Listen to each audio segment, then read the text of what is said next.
Well, first alert weather day goes into effect later tonight, pretty much between about 8 p.m. continuing to about 1 to 2 a.m. in terms of timing.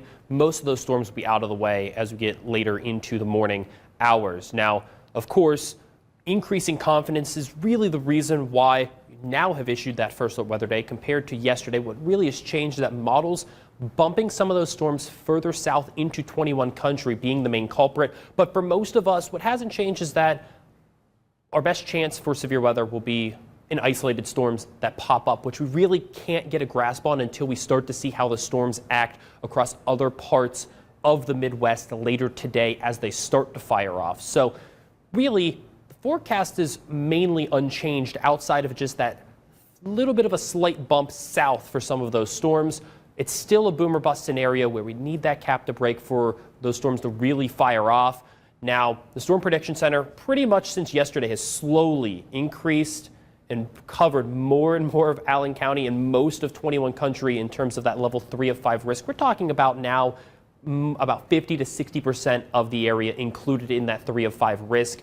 When we really break it down, we'll start to understand why that area has expanded. But again, not really much going on across the Midwest at the moment. We'll start to see pretty much right along here where those showers and storms will fire off later this afternoon. Give it another about 4 to 5 hours and those storms will start to fire off and then progress east closer here towards the area. Now, in terms of that breakdown, the change from yesterday is that we now have significant risks for each threat. So pretty much all hazards in play. That elevated significant risk for tornadoes across, again, that northwest portion of 21 country.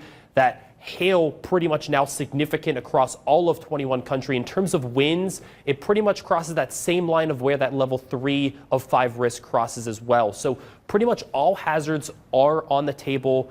And in terms of what the models look like, well, they are starting to agree where and how far south that line will get.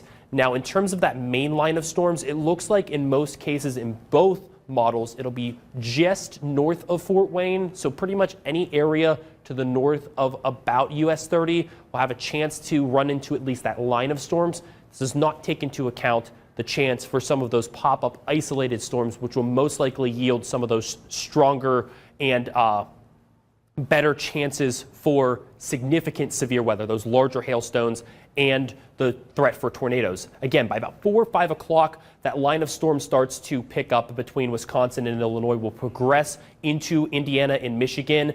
And then by the time we get towards about 11:15 or so is when we expect to see that first line of storms make it here to the area. By the time we get past about midnight, 1 a.m., most of those storms out of the way will dry out heading into the day tomorrow. So in terms of impacts within that line of storms, strong winds, heavy rain, the possibility for spin-ups and hail. Now, wherever those isolated pop-up storms can be, will be the better chance for tornadoes and hail. And of course, that's really the unknown. We'll be watching very closely as we go throughout the afternoon. Another threat for storms tomorrow night. We'll talk more about that later, cooling down into the weekend. Thank you, Michael. In news about your money.